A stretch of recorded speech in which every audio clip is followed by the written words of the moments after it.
पहले हम चलते हैं होवर पे, बटन एक बनाते हैं या एंकर टैग बनाते हैं। एंकर टैग बनाते हैं, उससे हम काफी चीजें को कवर कर सकते हैं। आई थिंक एंकर टैग हमारा बना हुआ है यहाँ पे, ये एंकर टैग बना हुआ है। अब मैं यहाँ पे सिंपल लिख देता हूं ए कॉलन होवर। जब, यानी इसका क्या मतलब है, जब एंकर टैग पे होवर हो तो क्या हो जाए, कलर इसका ब्लू कर दे, बैकग्राउंड इसका कर दे रेड कर देते हैं, बैकअप पर्पल, ताकि चीजों को विजिबल हो जाए। अब जब मैं इधर आता हूँ, रीलोड किया, ये देखते हैं कलर उसका चेंज हो रहा है। मैं फ़ॉन्ट साइज बढ़ा देता हूँ, टेक्स्ट अलाइन कर देता हूँ, या मैं इसको देता हूँ text align centre margin auto, कुछ जो मैं डिजाइनिंग करना चाह रहा हूँ। फ़ॉन्ट साइज दे देता हूँ मैं इसको 23px। अब जब मैं इसको रीलोड करता हूँ यहाँ पे, तो जैसे ही मैं इधर आऊंगा तो देख रहे हैं ये मेरा कंटेंट क्या आ रहा है, गो टू, उसका फ़ॉन्ट साइज भी बढ़ गया, कलर चेंज हो गया, बैकग्राउंड चेंज हो गया, सारी चीजें चेंज हो जाती है। मैं इवन कि इसको पैडिंग दे देता हूँ, कुछ पैडिंग दे देता हूँ मैं 50px के अकॉर्डिंग दे देता हूँ। इसकी विड्थ मैं दे देता हूँ 100%। अब मैं रिफ्रेश करता हूँ। अब जैसे मैं इधर आया, देख रहे हैं उसने उसके अकॉर्डिंग अपना डाटा चेंज कर लिया, विड्थ हुआ है, सारा कुछ उसने उसके अकॉर्डिंग चीज़ों को सेट कर लिया। मैं डिस्प्ले को प्रॉपर्टी दे देता हूँ, लेट्स सपोज विड्थ हटा के मैं इसको दे देता हूँ डिस्प्ले ब्लॉक कर देता हूँ।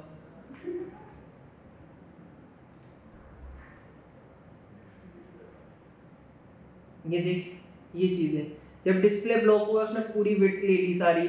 ये जैसे ही मैंने होवर किया तो उस पर ये इफेक्ट है। जैसे ही मैं इसको होवर स्टेट से बाहर जाऊंगा तो वो अपनी जो रेगुलर स्टेट है उसमें आ जाएगा। जैसे देख रहे हैं वो बिल्कुल यहाँ पे गया। मैं कंटेंट को थोड़ा सा ऊपर करता हूँ ताकि आपको और चीजें क्लियर हो जाए। ये ए टैग उठाया मैंने और ये मैं इधर यूएल ओएल से ऊपर ले आता हूँ यहाँ पे।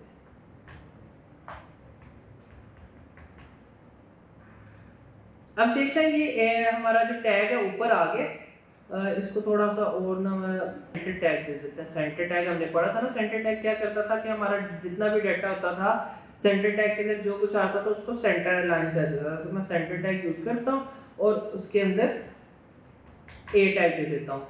तो जब मैं इधर रिफ्रेश करूंगा वो मेरा सेंटर में आ गया। अब इस बेस पे जैसे ही मैं इस पे होवर पे आऊंगा तो हमें उस पे इफेक्ट आता हुआ नजर आएगा। होवर किया, एक तो उसने फुल विड्थ ले ली, डिस्प्ले ब्लॉक लग गया उसको, फ़ॉन्ट साइज, फ़ॉन्ट फैमिली वगैरह जो कुछ भी हमने किया था कर दिया। इसको अगर और हम देखते हैं इसका बॉर्डर साइज, बॉर्डर चेंज कर देते हैं, कलर मैं इसको व्हाइट कर देता हूँ ताकि विजिबल हो जाए हमारे लिए।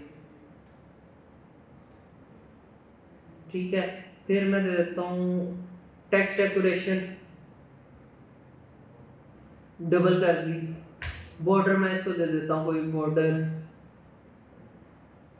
2px solid red. रिफ्रेश। अब देखिए मैंने जो भी CSS लगाई है ए टैग पे बिल्कुल भी लगी, क्योंकि वो ए टैग पे तो लगी है मगर उसके साथ कोई सूडो क्लास लगी है।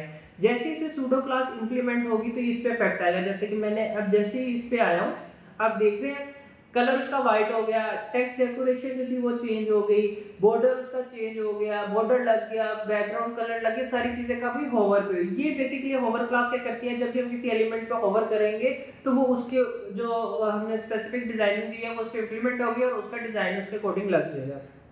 नेक्स्ट हमारा एलिमेंट आता है, उसके बाद वो आता है विजिटेड। विजिटेड का क्या पर्पस है हम उसको देखते हैं। इसको मैं एक्सप्लेन करता हूँ विजिटेड होता क्या कि अब एक टैग है, जैसे मैंने उस पर क्लिक किया है वो मुझे किसी नेक्स्ट पेज पे ले गया। एंकर टैग जैसे है, उस पर मैंने क्लिक किया वो मुझे नेक्स्ट पेज पे ले गया, या नेक्स्ट एक्सटर्नल लिंक था किसी दूसरी वेबसाइट का वो उधर ले गया, तो वो मेरी स्टेट है उसकी क्या हो जाएगी, विजिटेड स्टेट हो जाएगी।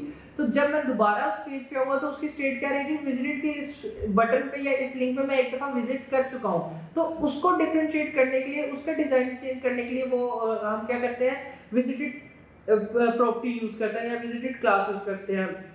मोर ओवर इसको और क्लियर करते हैं कि जब कभी आप कोई चीज़ गूगल पर सर्च करते हैं तो जो से लिंक पे आप क्लिक करते हैं या विजिट कर चुके होते हैं तो उसका कलर ब्लू हो जाता है, ताकि पता चल रहा हो हाँ भाई ये चीज़ मैं देख चुका हूँ। ये जो दूसरे व्हाइट में है या जिनका कलर डिफरेंट है, जो हाईलाइट किए हुए हैं वो दूसरे हैं जहाँ पे मैंने अभी लिंक पे विजिट नहीं किया।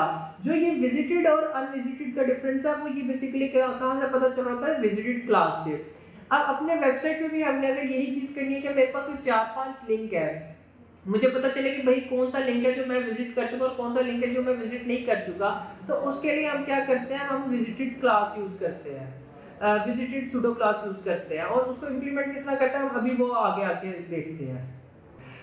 विजिटेड का तो कॉन्सेप्ट क्लियर हो गया ना कि विजिटेड वो होता है कि जो यूआरएल जिस पे हमने विजिट कर चुके हैं, जिस पे हम क्लिक करके उस यूआरएल को ओपन कर चुके हैं, एंकर टैग को या किसी भी चीज़ को, जिससे हम किसी दूसरी साइट पे जा रहे हैं, दूसरे लिंक पे जा रहे हैं, उसको उस लिंक को हमने विजिट कर लिया है, तो उसकी कौन सी स्टेट एक्टिव हो जाती है, विजिटेड स्टेट। इस विजिटेड स्टेट को अच्छी तरीके से समझने के लिए मैं ए क्लास जो सिंपल एंकर टैग है जो नो स्टेट में नॉट विजिटेड स्टेट है उसको देखते हैं। फिर उसके बाद होवर और ये तीन चीज़ों को देखेंगे, आपको सारी चीज़ें क्लियर होगी। इस चीज़ को समझने के लिए हम दोबारा करते हैं कि मैं इधर सिंपल एक ए टैग देता हूँ, उसको थोड़ा क्लास देता हूँ, उसके अकॉर्डिंग चलते हैं हम। तो कोड की तरफ आता है, ए टैग मैंने दिया यहाँ पे मैंने लिख दिया सिंपल उसको कलर ब्लैक,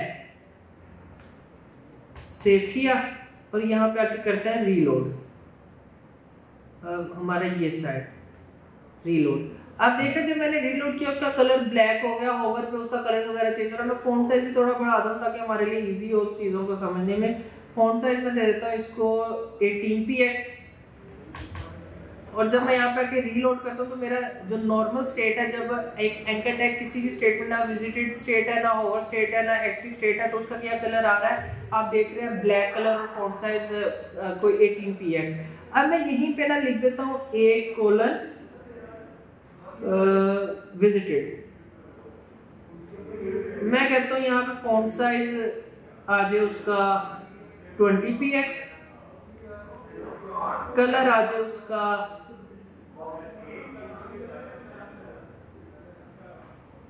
कॉर्नफ्लावर ब्लू।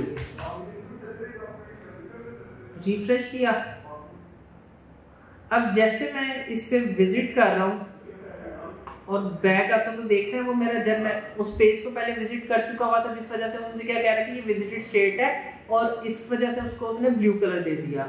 अगर मैं यही लिंक किसी और ब्राउजर पे खोलता हूँ, फायरफॉक्स पे मैं खोलता हूँ ताकि हम एक चीज़ क्लियर कर सकें ज़्यादा से ज़्यादा।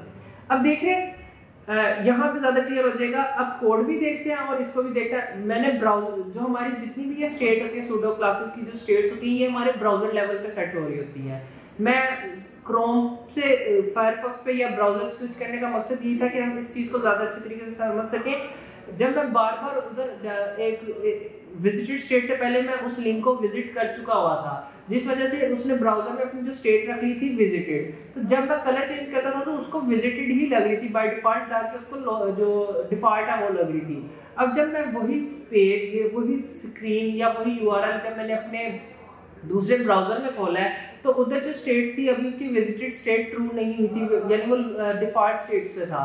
तो जब डिफॉल्ट स्टेट में था तो जो डिफॉल्ट स्टेट की उसकी प्रॉपर्टी थी यानी ब्लैक कलर वगैरह वो चीज़ आ गई। अब जैसे मैंने होवर किया उसको होवर स्टेट लगी। अब मैं जब क्लिक करूंगा तो उसको विजिटेड स्टेट आ जाएगी। कोड के साथ जरा देखते हैं, डिफॉल्ट स्टेट है, ना विजिटेड है, ना होवर है, तो उसको कौन सी सीएसएस लगेगी, ये black colour with 18px font size. और होवर पे कौन सी लगेगी, ये कलर व्हाइट सा कलर है, बॉर्डर बैकग्राउंड सारा कुछ उसे लग रहा है। अब मैं फायरफॉक्स पे आता हूँ, डिफॉल्ट स्टेट थी ब्लैक कलर और 18px फॉन्ट साइज। जैसे मैंने ओवर किया उसका कलर चेंज हो गया, जो उसको सीएसएस थी वो लग गई। जब मैंने इस पर क्लिक किया, अब जब मैंने क्लिक किया इसकी स्टेट हो गया विजिटेड। विजिटेड का मतलब क्या होता है कि वो विजिट कर चुका है। तो अब जब मैं दोबारा इधर आ रहा हूँ तो वो ब्लैक नहीं रहा, क्या हो गया, वो कॉर्नफ्लावर ब्लू कलर जो हमने दिया है उसके अकॉर्डिंग हो गया। यानी वो बता रहा है कि जो इसका कलर है, जो स्टेट है उसकी वो कौन सी होगी है, विजिटेड। इस लिंक को एक दफा विजिट कर चुके हैं, ओपन कर चुके हैं, और इस वजह से इसकी स्टेट विजिटेड है, और विजिटेड स्टेट की जो आपने सीएसएस इंप्लीमेंट किया वो इस पे एप्लीकेबल होती है। ये विजिटेड का फर्क है। अब आगे चलते हैं हम, जैसे कि ये हमने भी पढ़ लिया, होवर पढ़ लिया, विजिटेड पढ़ लिया, एक्टिव क्लास पढ़ लेते हैं। एक्टिव के लिए हम एक बटन बना लेते हैं, वो ज्यादा बेहतर है ताकि ज्यादा से ज्यादा चीजों को अच्छे तरीके से समझ सकें। तो मैं यहाँ पे सेंटर के अंदर ही ना एक बटन बनाता हूँ, button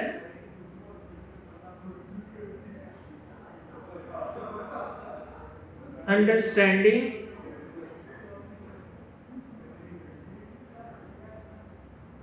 of pseudo classes, pseudo class. अभी देख रहे हैं बटन बन गया सूडो क्लास का। मैं अब इसको थोड़ा सा और डिफाइन, जरा स्टाइल थोड़ा सा दे देते हैं BR करके, ताकि सेपरेट हो जाए। अच्छा, अभी हम सिर्फ सिंपल बटन दे रहे हैं। नेक्स्ट मॉड्यूल में जब हम बटन की डिटेल में जाएंगे बूटस्ट्रैप के थ्रू, तो हम बटन की टाइप्स देखेंगे, बटन टाइप्स किस तरह होते हैं, उनमें क्या क्या चीजें होती हैं, किसी के सेक्शन परफॉर्म, तो उसको डिटेल में पढ़ेंगे। तो ये अभी से बेस बनाया आप लोग। जब नेक्स्ट हम मॉड्यूल्स में जाएंगे हम इसको ज्यादा से ज्यादा अच्छे तरीके से कवर करेंगे, ताकि हमारी चीजों को जो जो सी कंफ्यूजन है, जो से भी हमारे माइंड में क्वेश्चन है, वो सारे क्लियर होते जाए। अब एक चीज आ जाती है यहाँ पे, डिसेबल। अब डिसेबल पे देखिएगा क्या होता है। अब देख रहे हैं डिसेबल पे उसने क्या किया, सिंपल उसका कलर चेंज कर दिया, उसकी रीडेबिलिटी खत्म कर दी बाय डिफॉल्ट CSS है। अगर मैं चाहता हूं कि नहीं, मेरा जब बटन डिसेबल हो तो उसका कलर कुछ और हो जाए, उसका फॉन्ट साइज कुछ और हो जाए, सारी चीजें जो है वो डिफरेंट हो जाए, तो उसके लिए मैं क्या करूंगा, अपनी एक डिसेबल की जो सूडो क्लास है उसे यूज करूंगा। CSS में आता हूं, एलिमेंट सिलेक्टर बनाया मैंने, एलिमेंट सिलेक्टर आ गया मेरा बटन, आगे मैंने क्लास दे दी उसको डिसेबल, डिसेबल्ड क्लास दी। मैं कहता हूं भाई तुम्हारा कलर होना चाहिए यहाँ पे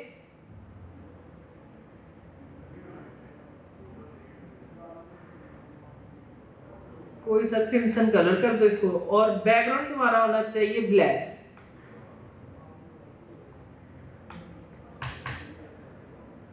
अब देखिएगा यहाँ पे रीलोड किया, कलर उसका आ गया क्रिम्सन और वो बैकग्राउंड कलर ब्लैक। ज्यादा मैं कह देता हूँ इसको फॉन्ट मार्जिन पैडिंग दे देता हूँ, मार्जिन दे देता हूँ मैं 50px, पैडिंग दे देता हूँ मैं इसको 50px। रीलोड किया। अब डिसेबल पे ये स्टाइलिंग है। अगर मैं कहता हूँ डिसेबल खत्म कर दो तो क्या होगा, डिसेबल खत्म करने पे वो जो डिफॉल्ट स्टाइलिंग आती है वो आ जाएगी। ये देखें डिफॉल्ट स्टाइलिंग आ गई। अब यही मैं कहता हूँ कि मैं इधर थोड़ी सी CSS और चेंज कर देता हूँ कि यहाँ पे बटन, खाली बटन जब डिफॉल्ट स्टेट में हो तो क्या हो, बटन, मार्जिन पैडिंग वही मैं देता हूँ, कलर इसको मैं दे देता हूँ व्हाइट, बैकग्राउंड दे देता हूं मैं इसको कुछ ब्राउन। अब जब मैं रीलोड करता हूं तो फर्क देखिएगा लोकल स्टेट का और डिसेबल स्टेट का। ये मेरा वो है कि अभी इसकी कोई स्टेट नहीं है, डिसेबल बटन नहीं हुआ, एक्टिव बटन है, सारा कुछ चल रहा है। अब जैसे ही मैं इसे डिसेबल करूंगा तो क्या होगा वो देखिएगा। इसको आप होवर, इस पे आप बटन पे और ज्यादा चीजें करते हैं एक साथ ही, button, hover, colour black, background yellow, फिर button active, colour yellow, background black कर देते हैं, फिर बटन फोकस,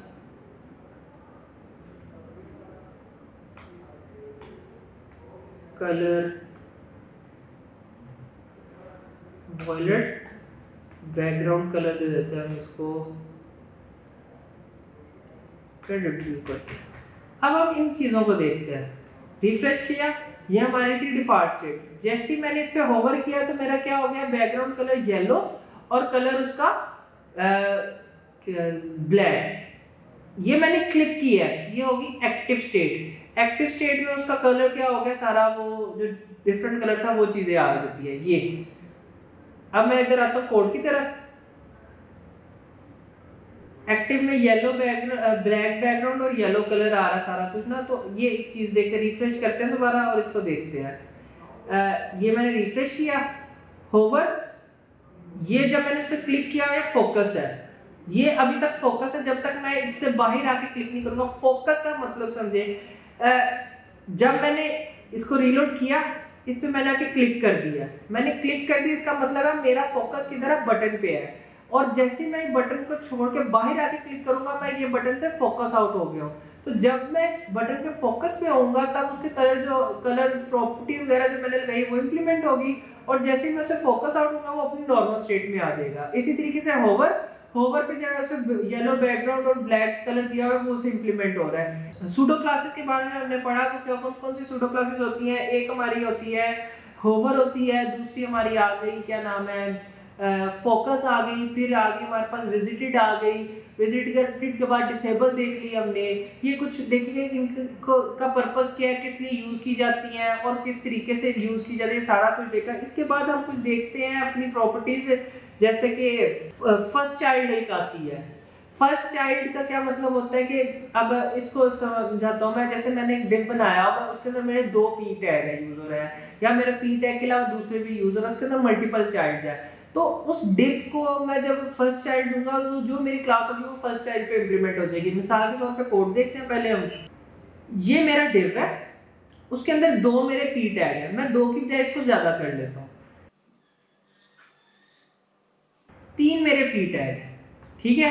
तो अब मैं एक चीज लगाने लगा हूं यहाँ पे, लर्निंग अबाउट CSS। यहां पे मैं दे देता हूं अपना फर्स्ट चाइल्ड का, और क्लास बैकग्राउंड में इसको दे देता हूं कोई बैकग्राउंड कलर ब्लैक कलर दे देते हैं, इसको सियान कलर दे देते हैं। अब कोड में आते हैं, देख रहे हैं फर्स्ट चाइल्ड उसने किस तरीके से किया, सारा उसने। अभी जो हमने फिर देखा कि हमने कौन कौन से कंपोनेंट्स देख लिए अपने, होवर देख लिया, फोकस देख लिया, फिर डिसेबल देख लिया, फिर हमने एक्टिव देख लिया, विजिटेड देख लिया, सारे हमने अपने सूडो क्लासेस देख ली। इसी तरीके से सूडो क्लासेस आफ्टर एलिमेंट में हमने आफ्टर देख लिया, बिफोर देख लिया, सिलेक्शन देख ली, फर्स्ट लाइन देखा, फर्स्ट लेटर देखा, ये सारे एलिमेंट्स देखे। और इसके अलावा भी बहुत सारे जो बेसिक मोस्ट कॉमन यूज होते हैं हमने उनके बारे में देखा कि किस तरीके से यूज होते हैं और उनका क्या पर्पस है।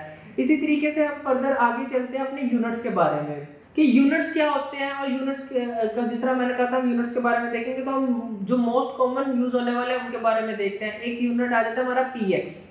px का मतलब क्या होता है, पिक्सल के कितने पिक्सल से डिवाइड करना है।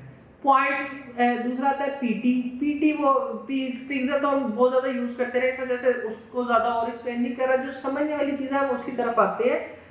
जो बेसिक जो है उनको तो हम एक आइडिया लेके आगे चलते हैं। एक आ जाता है पीटी के कितने पॉइंट्स उसको देने हैं। अब जो एक मजेदार सी चीज आती है इसमें, वो 3-4 यूनिट्स है, जैसे EM हो गया, REM हो गया, VH हो गया और VW हो गया।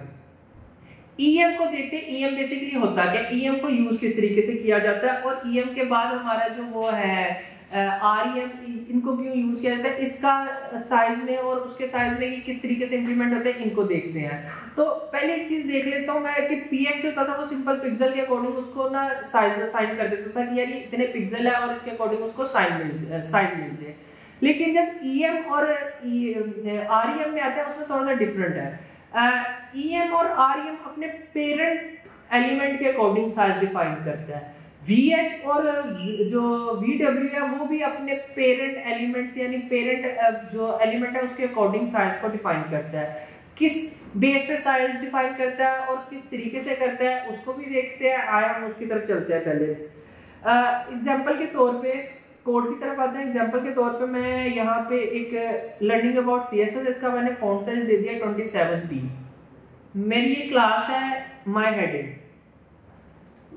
मैं देता हूं dot my heading font size 5 EM। अच्छा, मैंने एक चीज बताई कि ये जो साइज अपने पेरेंट से रिलेट करके देता है ना, रिलेटिव टू पेरेंट होता है, किस तरीके से, तो ये चीज बताता हूं मैं। अब कोड में अगर देखें हम HTML वाले कोड में, माय हेडिंग जो क्लास है इसका पेरेंट है लर्निंग अबाउट CSS, और लर्निंग अबाउट CSS का फॉन्ट साइज क्या है 27। जब मैंने दे दिया माय हेडिंग का 5 EM, तो क्या करेगा, जो माय हेडिंग साइज है वो अपने पेरेंट साइज में, पेरेंट क्लास में जाएगा और उधर देखेगा इसका साइज क्या है, उसमें से मिलेगा 27। तो 27 into 5 जो साइज बनेगा वो इसको दे देगा, यानी ये उतने परसेंट उसको बढ़ा के साइज दे देगा। मैं 1% करूंगा तो यानी 27 आएगा, 2 करूंगा तो 27 into 2, 5 करूं तो 27 into 5। अभी इसको देखते हैं किस तरीके से, रिफ्रेश किया मैंने, अब लर्निंग HTML देख रहे हैं, मेरा कोड किस पे लगा हुआ है, CSS का लर्निंग HTML पे। तो जब लर्निंग HTML पे मैं जाऊंगा तो मेरा जाहिर सी बात है उसने उसका साइज 5 टाइम बढ़ा दिया 27 से। हम उसको देखते हैं कैसे बढ़ा दिया। मैं ना कोड आपका ना जरा और इजी कर देता हूं ताकि समझ आ जाए।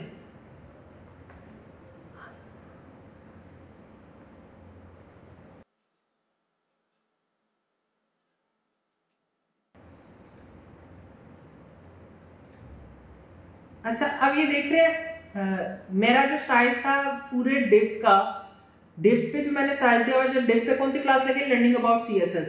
लर्निंग अबाउट CSS में मैंने फॉन्ट साइज दिया 27, और उसके बाद जो उसका पेरेंट आ रहा है माय हेडिंग, चाइल्ड आ रहा है, sorry my heading, my heading में मैंने उसका साइज दिया 5 EM। 5 EM बेसिकली क्या कर रहा है 27 into 5, 27 into 5 जो साइज बनेगा उसके अकॉर्डिंग वो उसको साइज देगा। अब देखिए मैं चाइल्ड के साइज को चेंज नहीं कर रहा, पेरेंट के साइज को चेंज करूंगा, आप साइज में फर्क देखिएगा क्या आता है। अब जैसे मैं इधर दे देता हूँ 2 दे देता हूँ, 2 दूंगा तो उसका साइज क्या हो जाएगा 2 into 5। देख रहे हैं लर्निंग HTML 2 into 5 आ गया। इसी तरीके से मैं अगर उसको दे देता हूँ 5 दे देता हूँ साइज, फॉन्ट साइज मैंने दे दिया पेरेंट को 5px, 5px दिया तो यहाँ से रीलोड करता हूँ तो ये 25px आ गया। अब ये मुझे किस तरह पता चल रहा है, हम इसको भी देखते हैं। मैं दे देता हूँ इसको 25 दे देता हूँ, 25 into 5 और 75 इस वक्त इस लर्निंग HTML को साइज मिल रहा है 75, और जो नीचे है वो जो अपने पेरेंट डिफ के अकॉर्डिंग उसको मिल रहा है 25px। अब इसको किस तरीके से मुझे पता चल रहा है, किस तरह मिल रहा है, हम उसको इंस्पेक्ट करते हैं। अब इंस्पेक्ट देखेंगे तो आपके पास ये स्टाइल्स में ये यहाँ पे चीजें आ रही थी, स्टाइल, कंप्यूटेड, लेआउट। अब मैं जाता हूँ लर्निंग HTML में या लर्निंग अबाउट CSS में, इसका फॉन्ट साइज क्या है 25। कंप्यूटेड में गया, इधर फॉन्ट साइज, ये देखिए फॉन्ट साइज क्या आ रहा है 25, ये उसने कंप्यूट किया वैल्यू पे, ये इसका फॉन्ट साइज है। अब इसी तरीके से ये पेरेंट है। चाइल्ड में मैं आता हूँ, जब मैं चाइल्ड में आऊंगा तो चाइल्ड 5 टाइम है अपने पेरेंट के साइज का, तो मैं चाइल्ड का साइज देखता हूँ, माय हेडिंग 5 EM है, 5 EM यानी 5% ऑफ पेरेंट साइज। तो 5 EM यहाँ पे जब आएगा, ये देखिए फॉन्ट साइज ये रहा 125px, ये लेंगे यार। अच्छा, अब ये देखिए यहाँ पे थोड़ा सा ये स्टाइल जो है वो ओवरलैप हो रहा है, इसको मैं जरा क्लियर करूँ ताकि आपको चीजें क्लियर हो जाए। अब देखिए फॉन्ट साइज 125px है, 5 into 25 125px वो साइज आ गया मेरे पास। अब इसी तरीके से अगर मैं पेरेंट के साइज को चेंज करता रहूंगा या EM में वैल्यू को चेंज करता रहूंगा, वो इसका इफेक्ट पड़ता रहेगा। अभी मेरा पेरेंट साइज है 25, मैं EM दे देता हूँ 3EM, 25 into 3 75, ये देखिएगा 3, और यहाँ पे फॉन्ट साइज क्या है 25px, 25 into 3 75। रीलोड किया मैंने, फॉन्ट साइज मैं लर्निंग CSS पे, इस पे फॉन्ट साइज मेरा क्या आ रहा है 25px। माय हेडिंग में हमने साइज दिया 3EM, 3EM मतलब पेरेंट का 3 गुना ज्यादा, तो 25 का 3 गुना ज्यादा होगा तो वो क्या आ जाएगा 75, जो कि वो 75 आ रहा है। ये है बेसिकली EM। पिक्सल में ही कन्वर्ट करता है, मगर पेरेंट्स एंड रिलेटिव पॉइंट्स को चेंज करके दे देता है। आगे हम चलते हैं आरईएम में। आरईएम में अगर एक और चीज क्लियर कर दूं, अगर आपको इसमें कंफ्यूजन हो रही है ना कि ये ईएम क्यों यूज कर रहे हैं, आरईएम क्यों यूज कर रहे हैं, तो इसमें आपने कंफ्यूज नहीं होना। ये हम फर्दर ऑन जब रिस्पॉन्सिव वेबसाइट में जाएंगे ना, रिस्पॉन्स बूटस्ट्रैप वगैरह की तरफ जाएंगे, तो आपको और क्लियर हो जाएगा कि हम इन चीजों को किस तरीके से यूज करते हैं। अब आरईएम क्या करता है, मैं यहाँ से आपको एचटीएमएल कोड के थ्रू ही लेके चलता हूँ आगे, ताकि आपको ज्यादा से ज्यादा चीजें क्लियर हो। ईएम क्या कर रहा था, अपने पेरेंट चाइल्ड के साथ कनेक्ट कर रहा था ना, उसको पेरेंट चाइल्ड के रिलेटिव फॉन्ट साइज दे रहा था। जबकि आरईएम क्या करता है, ये एचटीएमएल टैग के अकॉर्डिंग चलता है, यानी ब्राउजर डिफॉल्ट जो टास्क होता है, जो ब्राउजर डिफॉल्ट फॉन्ट होता है उसके अकॉर्डिंग चलता है। ये फर्क है दोनों में, और कोई ज्यादा फर्क नहीं है। ईएम क्या करता है, अपने पेरेंट के अकॉर्डिंग साइज को मैटर करता है, और जबकि जो आरईएम है वो क्या करता है, अपने ब्राउजर सेटिंग के अकॉर्डिंग जो है ना अपना फॉन्ट साइज को सेट करता है। मिसाल के तौर पे मैं यहाँ पे कर देता हूँ 3 आरईएम। अब एक चीज देखते हैं, मैं यहाँ पे चलता हूँ, रिफ्रेश किया, बाय डिफॉल्ट मेरा जो फॉन्ट साइज है मैं वो देखता हूँ, या ज्यादा हम H1 पे आ रहा था, हम H1 के थ्रू चलते हैं, वो ज्यादा क्लियर होगा हमें। H1 हमारा ये है। यहाँ पे अगर देखें हमारा फॉन्ट साइज 2EM आ रहा है, ठीक है। 2EM बाय डिफॉल्ट जो साइज आता है, कंप्यूटेड में जाए तो हमारे पास कितना बन रहा होगा, 32px बनता है फॉन्ट साइज हमारा ना। तो अलबत्ता हम ये करते हैं कि आरईएम क्या करता है, आरईएम हम डिफाइन करते हैं, पी पे हमने डिफाइन किया ना, आरईएम हम पी को ही देखते हैं। यहाँ पे हमारा क्या है 3 आरईएम, और यहाँ पे फॉन्ट साइज देखें अगर हम, हमारा बिल्कुल फर्क आ गया ईएम की निस्बत आरईएम में। आरईएम बेसिकली क्या कर रहा है, जो आपका डिफॉल्ट साइज है ब्राउजर साइज, यानी browser size I think 15px होता है, 15x3 कर दे तो जो हमारे पास साइज आएगा 45 के करीब, या जो हमारा बाय डिफॉल्ट ब्राउजर का साइज है उसका 3 टाइम्स हमने उसको असाइन करा कि उसके रिलेटिव 3% एक्स्ट्रा उसको साइज दे दिया जाए। मैं अगर वैल्यू चेंज करता जाऊंगा उसके अकॉर्डिंग उसके वैल्यूज का साइज चेंज होता जाएगा। उसके बाद आता है VH और VW। अच्छा, VH और VW अगर हम पूरा नाम देखें ना, नाम से हमारा क्लियर होता है view port height, view port width. अब एग्जांपल के तौर पे, अब जैसे कि मेरा ये पर्पल जो बैकग्राउंड बना हुआ है, पर्पल बॉक्स बना हुआ है, इसको मैंने कोई स्पेसिफिक हाइट दी हुई है।